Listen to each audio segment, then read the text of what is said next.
everybody in the NFL, I have a dream of making it in the NFL. I got a dream of winning a Super Bowl. I got a dream of being in a Pro Bowl. I'm really not into dreams. I'm into nightmares. Raider Nation! Episode number 5 from the Back Row Raiders show. Brought to you live from Oakland, California.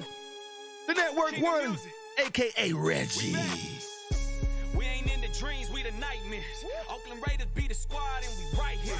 Mad Max, yeah, that boy having a night share. Derek still clutch, he been doing it for 5 years, yeah. Gruden got these boys out here killing dreams. Jacobs out here trucking dudes and killing teams. 16, he be doing Ty William things. 16, always doing Ty William things, yeah. Spider 2, I banana though. Welcome to the 5th installment of the Las Vegas Raiders podcast. Hope you guys are staying safe out there. Hope you guys are getting outside out there. We're one step closer. States is opening up. Facilities is opening up. We're making signings. Let's get it, everybody. Episode number 5. Hooligans.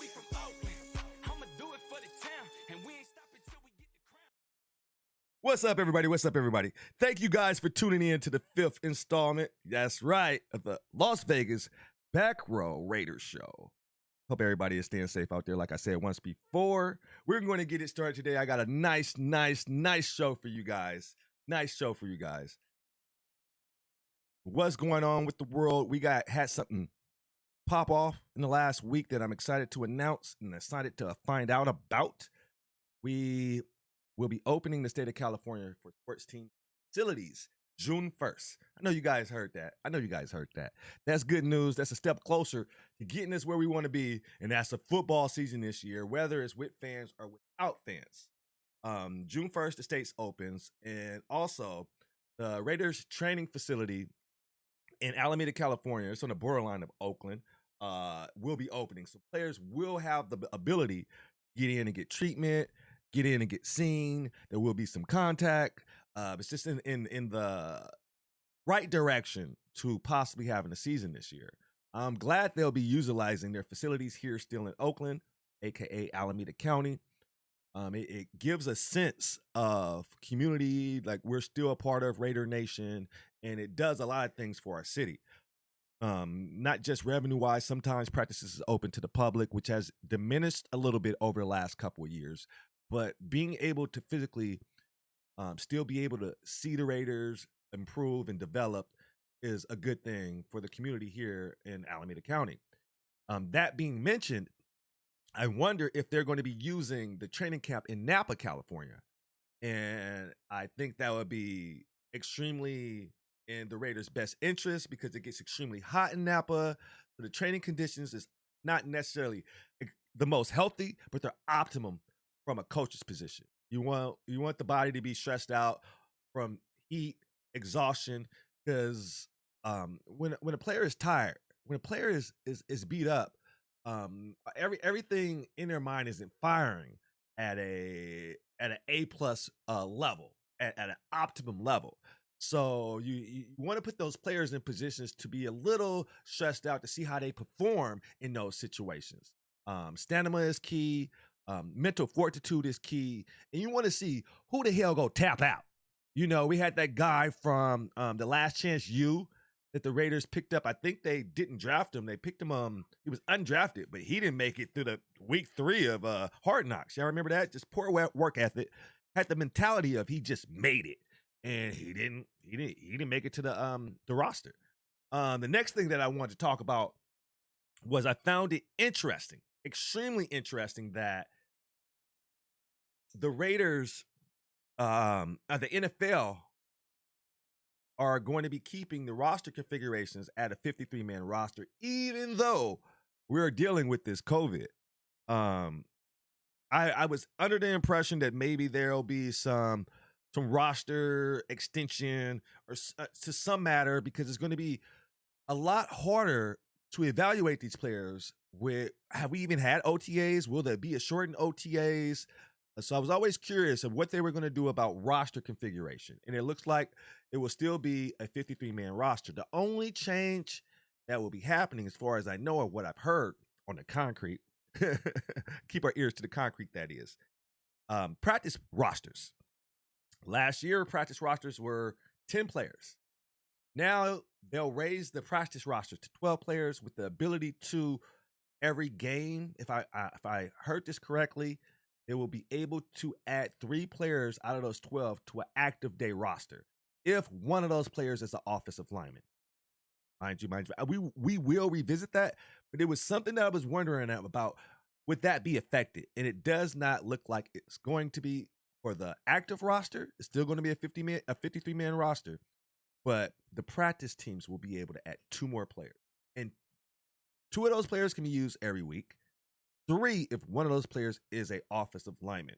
So that brings a high emphasis on getting the guys you want into your camp, high value guys. And that leads me into our next topic is pipelines.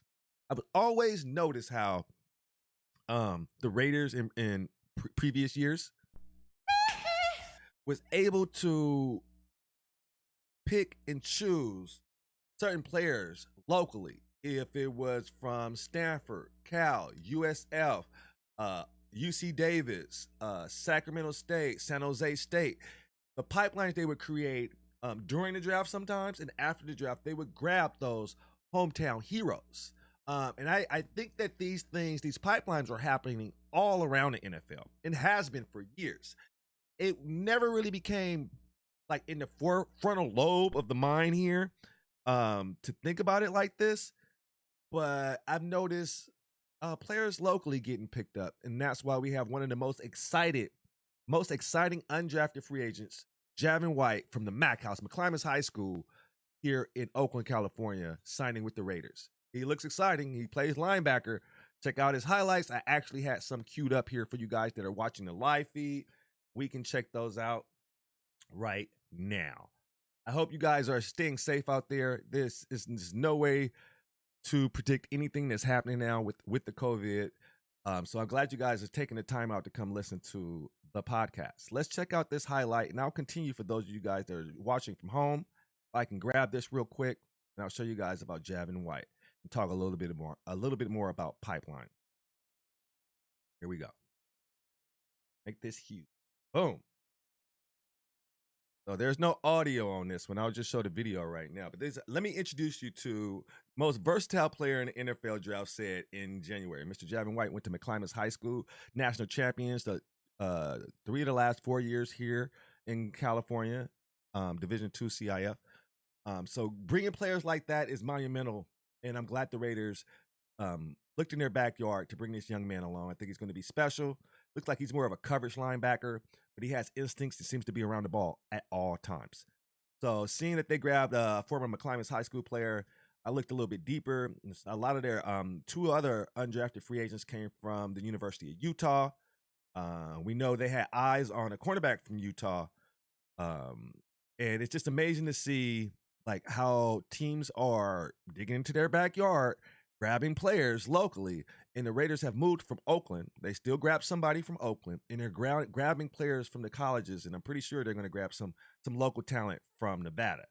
And you see it happening right before your eyes. And just wanted to bring it to you guys' attention that this happens. I've noticed it before, but I'm really happy the Raiders is standing pat, Las Vegas or not, and we get to see some of our local heroes, our hometown guys.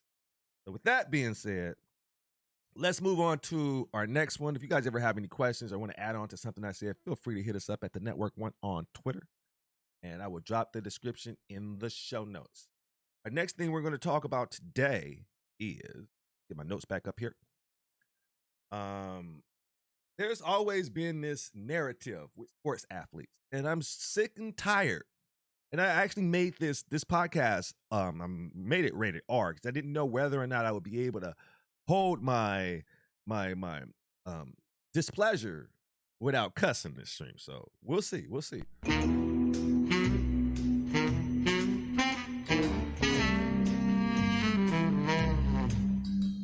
Let's talk about what's bothering me here. Now, we know over the last week or so, we've been given a lot of news about some things that are negative and that's going on behind the scenes. These players are out. We always want to say, think the grass is greener on the other lawn. So we got players that are going to parties and they're causing ruckus. We got husbands and brothers getting caught in Airbnbs, and news outlets like TMZ's and World Star, and I don't know why I said World Star, but these reporters like chaos.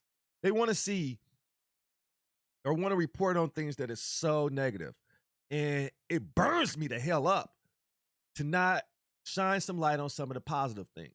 I remember LeBron James speaking out to social injustice, and somebody, I'm not going to say his name probably ever on this podcast, said shut up or her name, I don't even remember who said it, just dribble. So we've created this, just dribble, my elbow hit buttons. We created this just dribble narrative, like that's the only thing that an athlete is about. No, this can't happen. That can't happen. You look at these guys and you think that they're just athletes, they're dumb jocks. That narrative is old. It's played out, actually. Completely played out. So when I see that the NFL has a program that I've never heard of in my entire life, it's the crossover program. It is involving Harvard University in their business program. And to read, have to look this up myself to hear about this program. Every year the NFL sends 40 players from around the world to Harvard for a business school experience. And Jalen Richard was a member of the Oakland Raiders, undrafted free agent, and he went through this program this year. But all these news sites want to put out all this negative stuff, but they're not going to get this out here to us that something good is going on with these athletes. They're thinking about life after football, and the NFL is preparing them as such. It's amazing to me that Jalen Richard was an undrafted free agent. He won't carry the ball a whole lot, but he is the Las Vegas Raiders Chris Thompson. You know, he makes it go in that on passing downs. He's slippery, he's feisty, he's everything the commitment to excellence needs. He'll be coming back this year, and I think his role will be defined. He's also has opened a marketing company that is working towards helping second and third tier athletes market themselves better during their careers and going into after their career. And that is the approach he's taken to the just dribble narrative.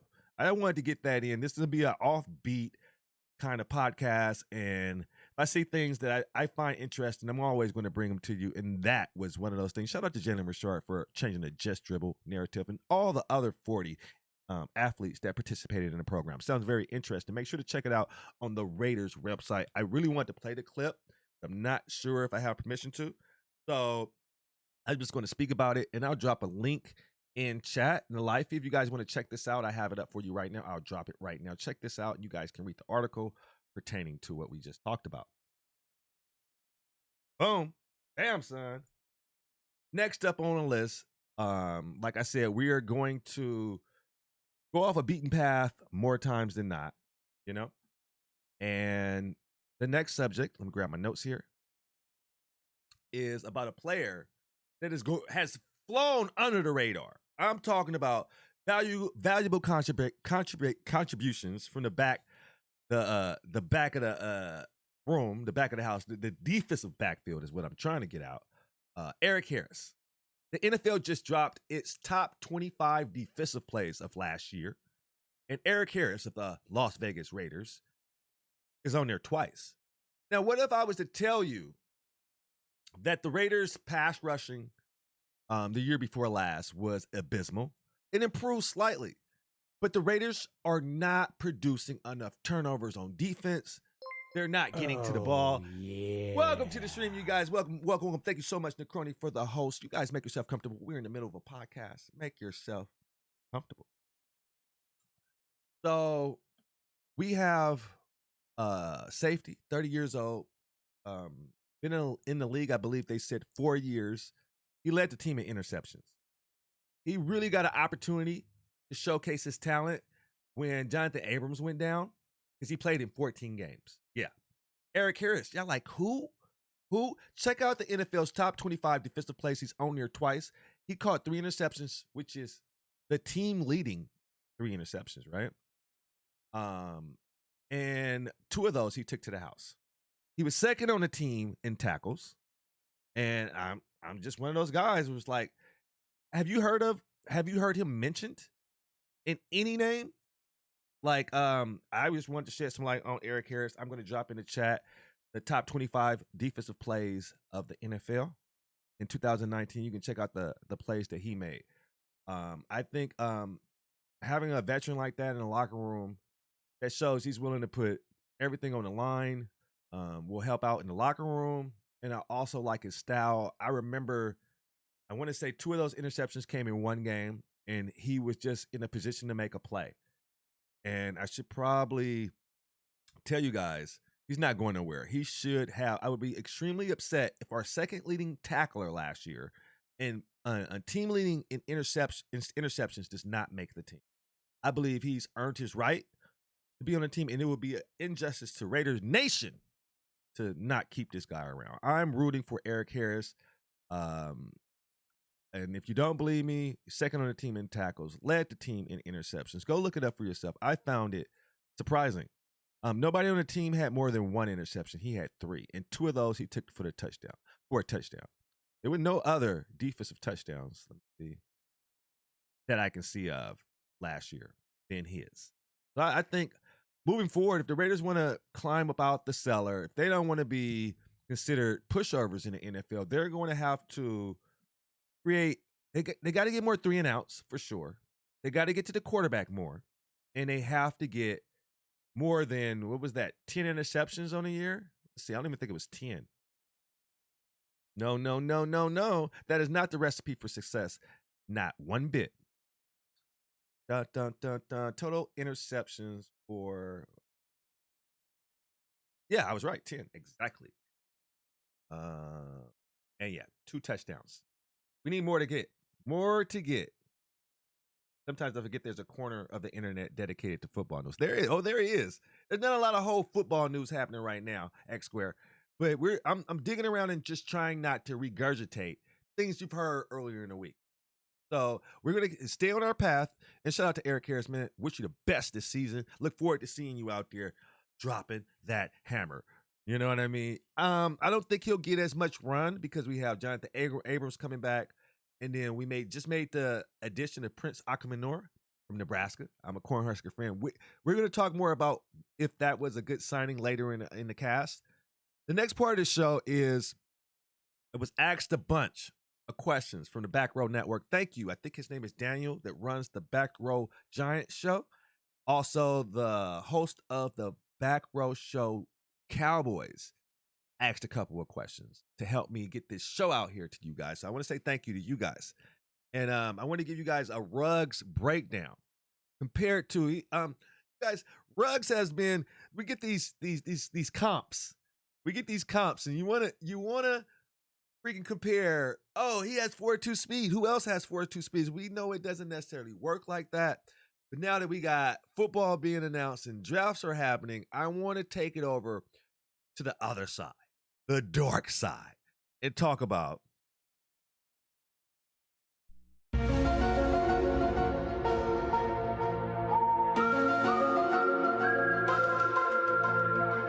I'm going to talk about the elephant in the room. I'm going to talk about fantasy football, that is. Where do you see Ruggs performing this year? What's his floor? What's his ceiling? I want to take a look back at 2 players that he's been comped to. And a lot of people say Henry Ruggs is closer to a Deshaun Jackson than a Tyreek Hill. But let's not forget players like John Ross, Darius Hayward-Bay. I had a couple of more people, but I was going to go James Jett in there, but James Jett actually had a good career. So what we'll do is we are going to see if we can find out what is Henry Ruggs' ceiling his first year coming into the league. From looking at a couple of stats, I tried to determine a best case scenario, and then we'll work our way down from there. I think best case scenario, Henry Ruggs has 60 catches. That is, if he gets on the field, he plays a ton of snaps, and he just performs like a top rookie in their first year. That's the best case scenario. I'm saying 60 catches. I'm going to tell you why in a second. No, I'm going to tell you now why right now. No receiver in last year's rookie class caught over 60 balls. I think there was one. I said no, but did have that up here too. So that's pretty much saying, and I went back a couple of years. 60 is a good parameter for rookie wide receivers doing really well. So I went a little further, and we took a look at Tyreek Hill rookie season, and we took a look at Deshaun Jackson rookie season. In Tyreek Hill's rookie season, he caught 61 passes catching balls from Alex Smith. That is important to this finding of this ceiling, right? So in year one,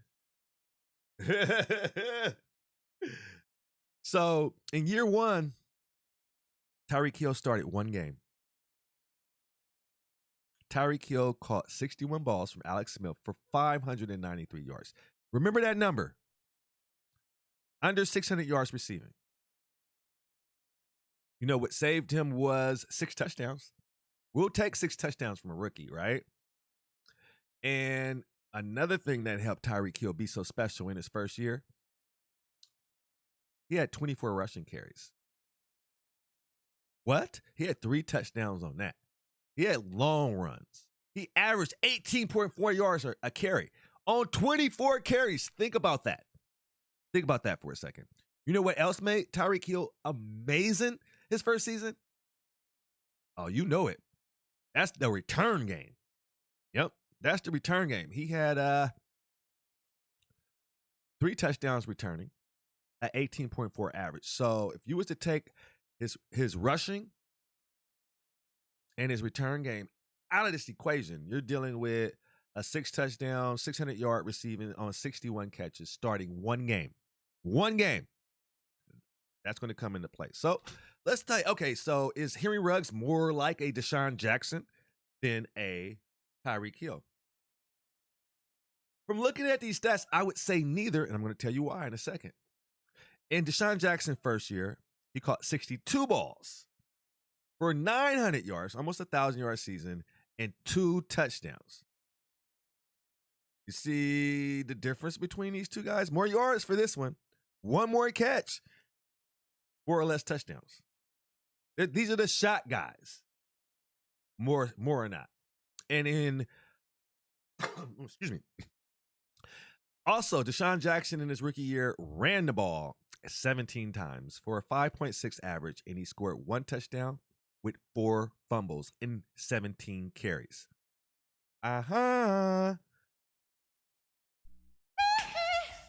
So, looking at that, something said, go take a look at Hunter Renfrow stats from this last year. 49 catches, 605 yards, 4 touchdowns. And we all know Hunter Renfrow didn't come on until late in the season. But he's a target hog. It touches hands, he's going to make the catch. Right or wrong, right or wrong.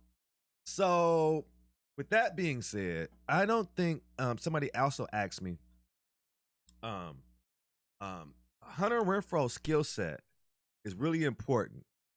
That's why I think he's going to lead the team in receptions this year. Maybe not touchdowns, but he's going to have the ball in his hand a lot. I look at Henry Ruggs as serving a purpose to create some space, be a shot guy, but something the Raiders need really bad is a game changer in their return game.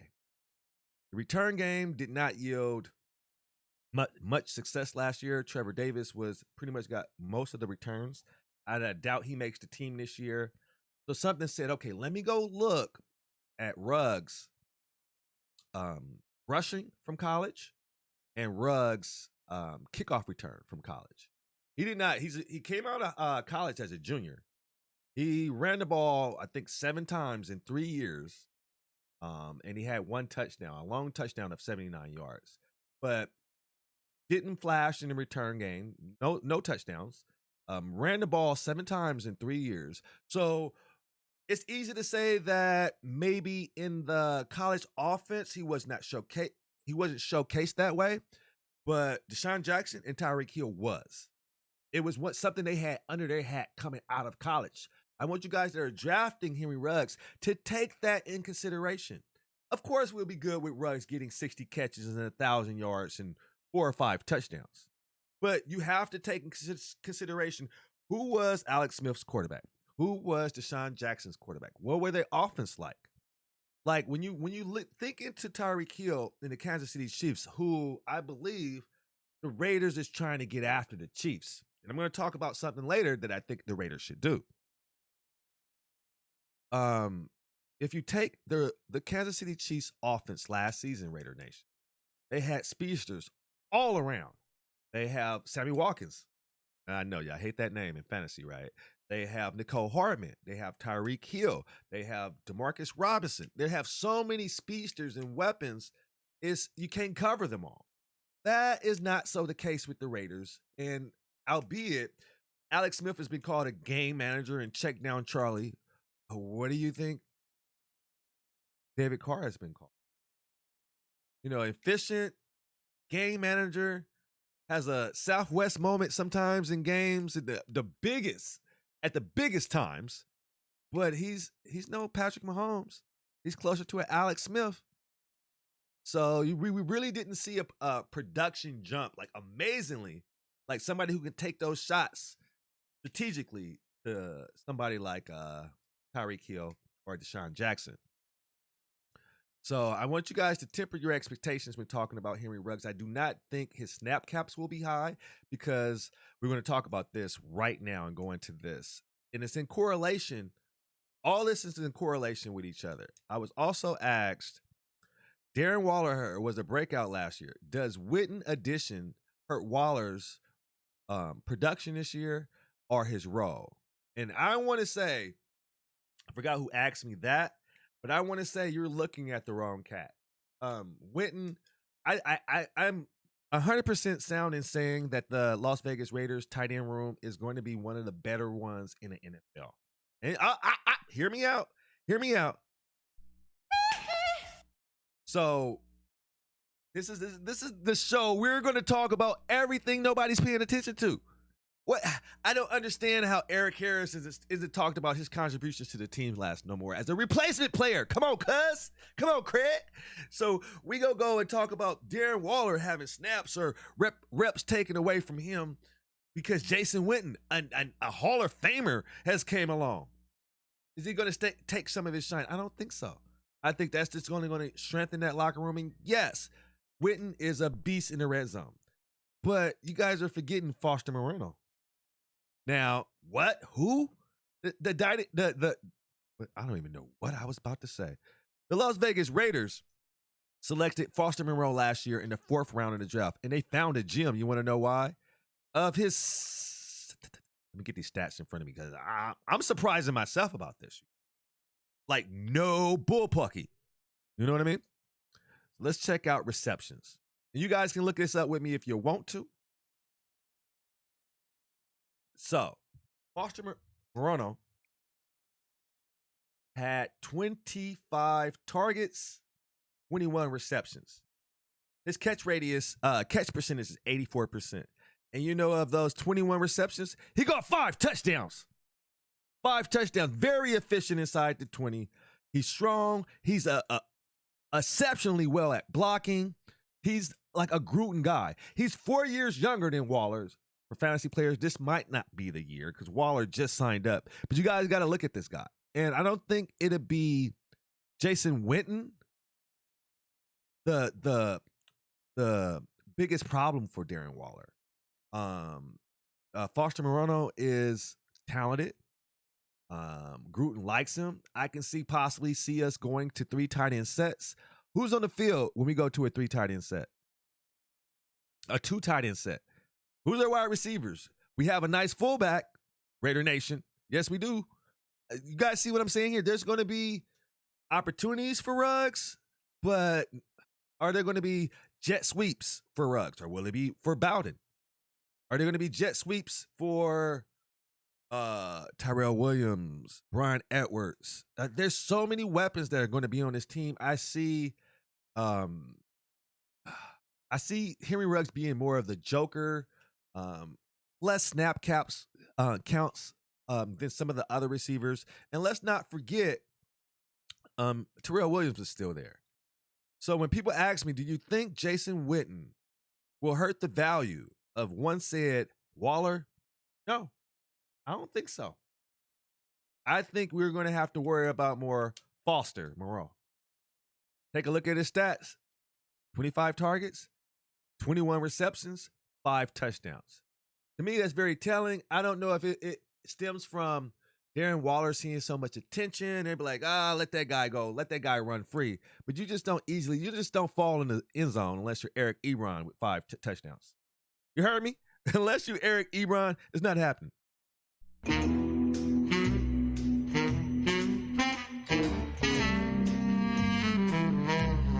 All right, let's get our notes back up here.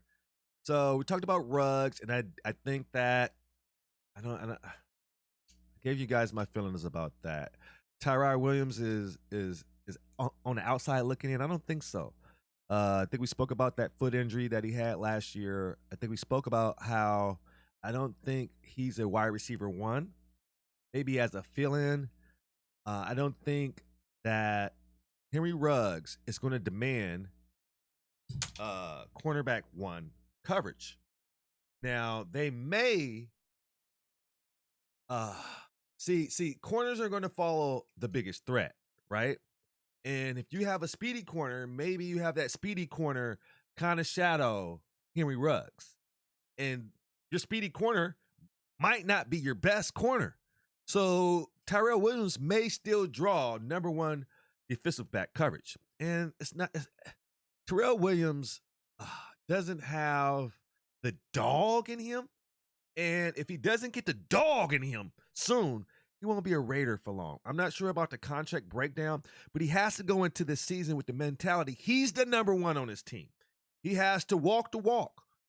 He has to make the defense pay for making mistakes.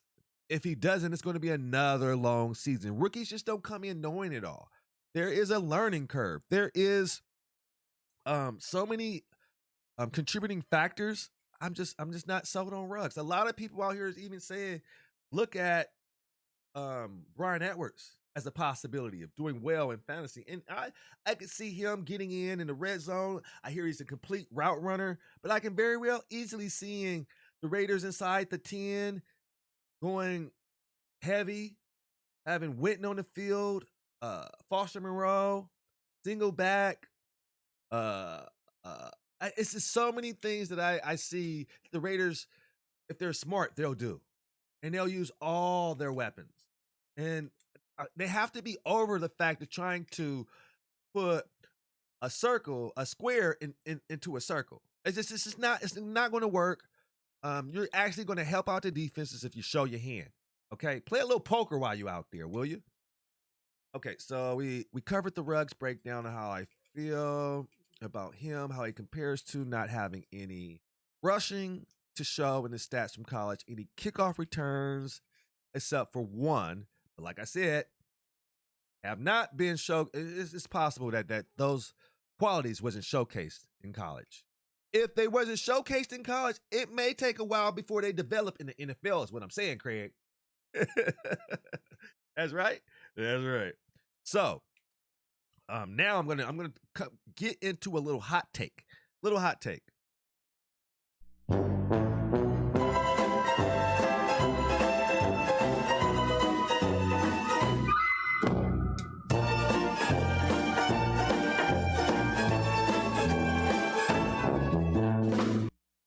Okay, now here we go. I was asked this question, and I got a bunch of when I answered. So I should have wrote down who was asking me these questions from the Back Row Network, because they're gonna stick their foot up my butt for not shouting them out correctly.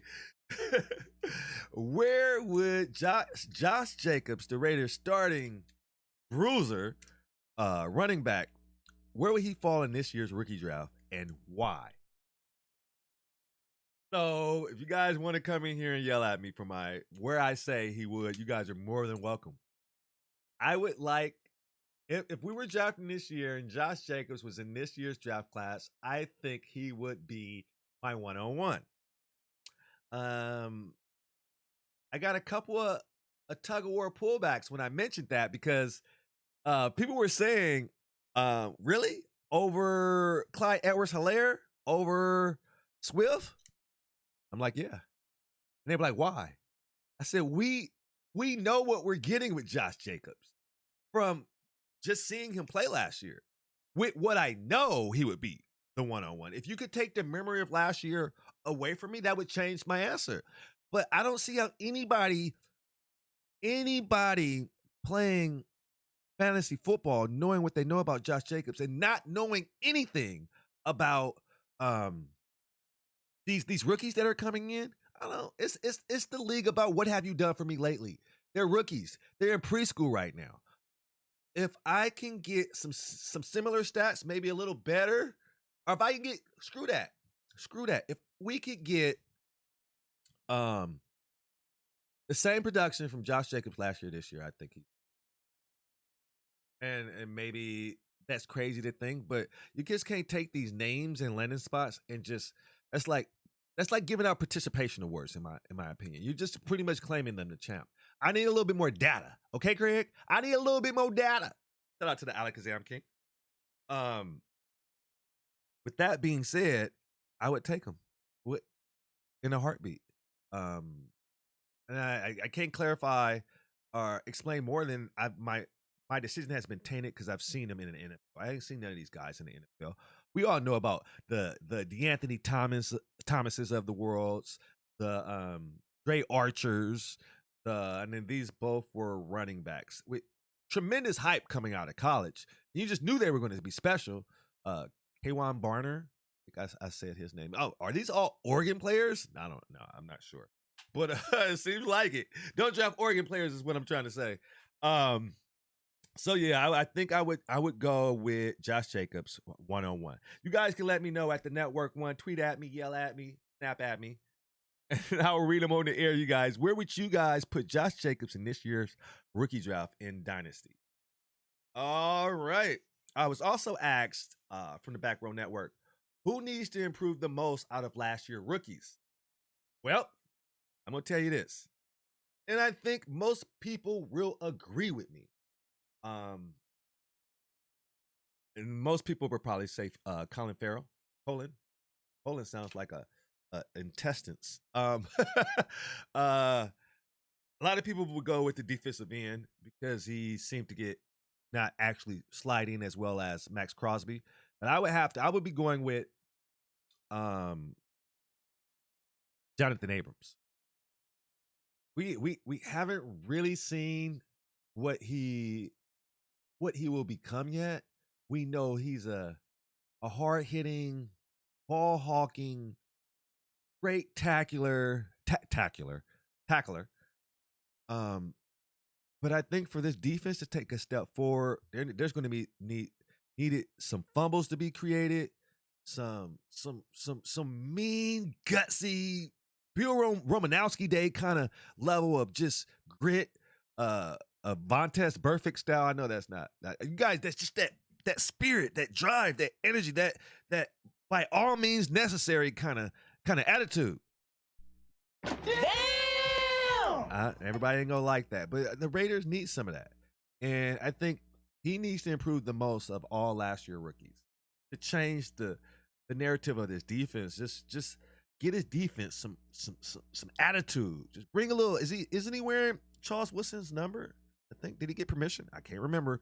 I'm looking forward to that rookie standing out in this upcoming season.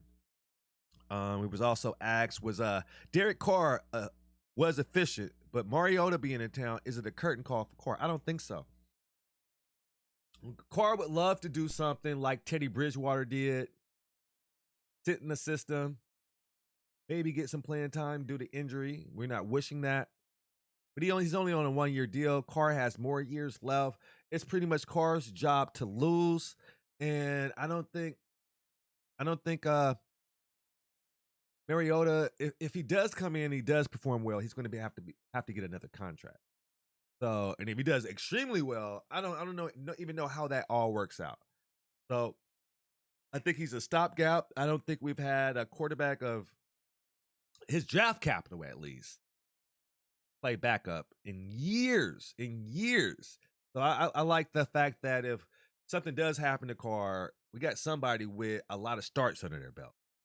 And apparently, I read somewhere, once Ryan Tannehill lost his job, Marcus Mariota lost his job, and Tannehill got it, Marcus got a lot better.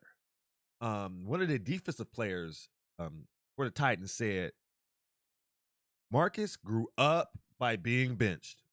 He never got his opportunity back.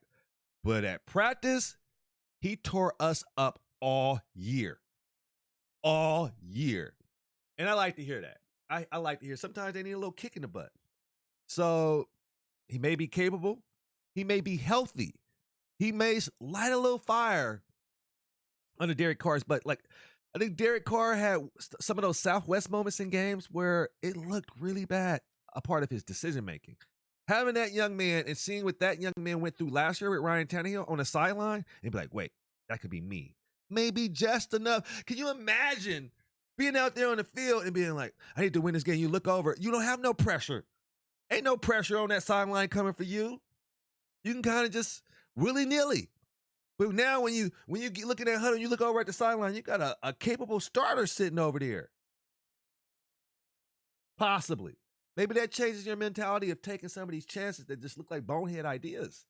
So that's David Carr's attitude is always so positive.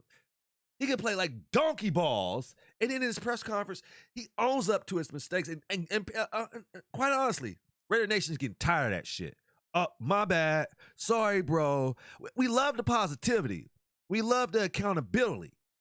But that only goes so far. So the person that asked me that, I understand where you're coming from. But if you look at the numbers, he's not that bad. But it's not all about the numbers. It's not all about the numbers. Hey, welcome to the stream. Welcome to the stream, Assign. Thank you so much for activating that lurk. All right, we're going to wrap it up here soon. Another thing we wanted to talk about today was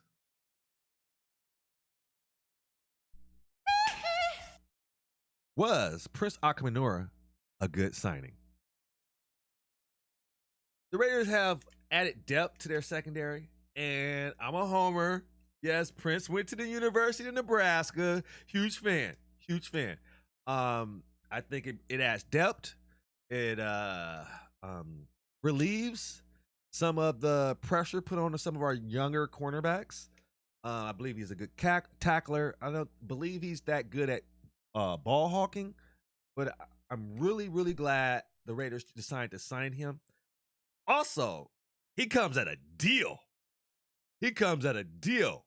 He's a 30-year-old veteran that is not demanding a lot of money. He's actually a decent price cut from when they tried to sign Eli Apple earlier during free agency. So for the price tag and what he's going to be able to bring to this team, I think it was a good signing. On the other hand, there's a free agent out there, you guys. I would love for the Raiders to sign. Multiple reasons. I followed this player around quite some time. The Raiders are competing with the Broncos and the Chiefs. They grabbed up Devontae Booker from Grant High School, Bay Area native. That's that pipeline thing. You guys didn't know Devontae Booker was from the Bay Area, did you? Yeah, pipeline. But he has probably a chip on his shoulder. He's going to be able to play the Denver Broncos twice a year. Similar running style as Josh Jacobs. I think the next player the Raiders should sign, and we're running out of spaces. I know. I think the person I want the Raiders to sign would have been a better fit, same age as Prince.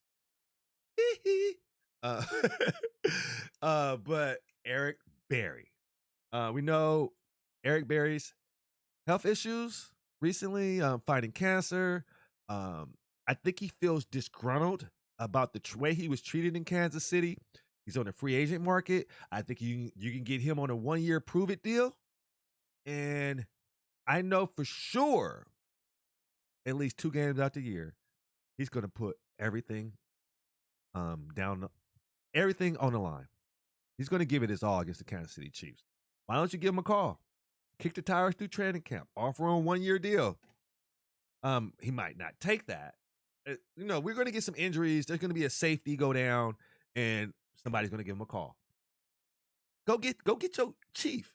He knows the offense, knows the defense, probably the ins and outs, strengths and weaknesses of certain players, possibly, even though I don't think he's been here in, 2 years?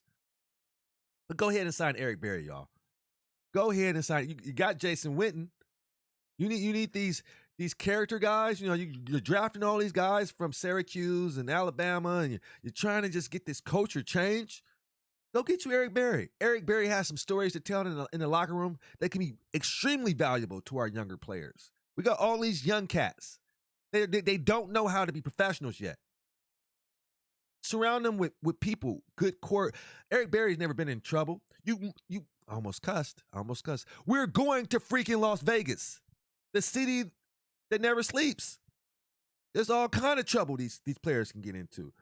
So I like the Prince signing, same age I believe as Eric Berry. Let's get one more. Let's make them young players work for that roster spot. Okay, Pumpkin. That's another thing too. I wanted to say about what did I just say? Training facilities in Napa, pipeline. I said a pipeline thing, and I was meaning to grab that into the pipelines. But I think, that pretty much will end today's show. I'll take a look at it. We're one step closer to having some football. I want to say thank you to everybody out there at the Back Row Network, everybody over there at Twitch. Shout out to My Lenivo Rewards. You guys go to My Lenivo Rewards, Lenivo.com. Log in, create an account. We have an exclusive code, the Back Row Show. Enter that code in the exclusive code section. You will get an instant $10 and possibly even more from Lenivo if you're looking into buying some hardware, software, some peripherals, a mouse pad, a keyboard, or something. We can get you about up to probably $15 off of any purchase you make.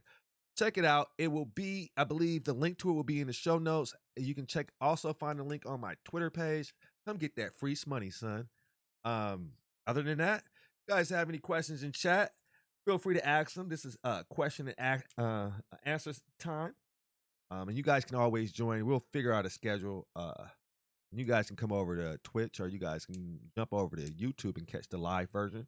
Appreciate y'all. Shout out to Fantasy Few and the Back Row Network. Help me get this podcast together. We're taking some notes now, taking a different approach to it. Episode number 5. I want you guys to stay safe out there. Enjoy your Memorial Day. Use the best discretion. And we go get out of here. We'll catch you again next week, you guys. Not y'all. I'm not going nowhere. A live stream. We can talk a little bit more. We go shut down this recording now. I will catch you on the flip side. Raider Nation. Let's go. I'm a Raider, Oakland Raider, from the Bay to LA to Las Vegas, 'cause I'm a player, a boss player, and if you with me, pop your collar, shake them haters. I'm a Raider, Oakland Raider, from the Bay to LA to Las Vegas, 'cause I'm a player, a boss player, and if you with me, pop your collar, shake them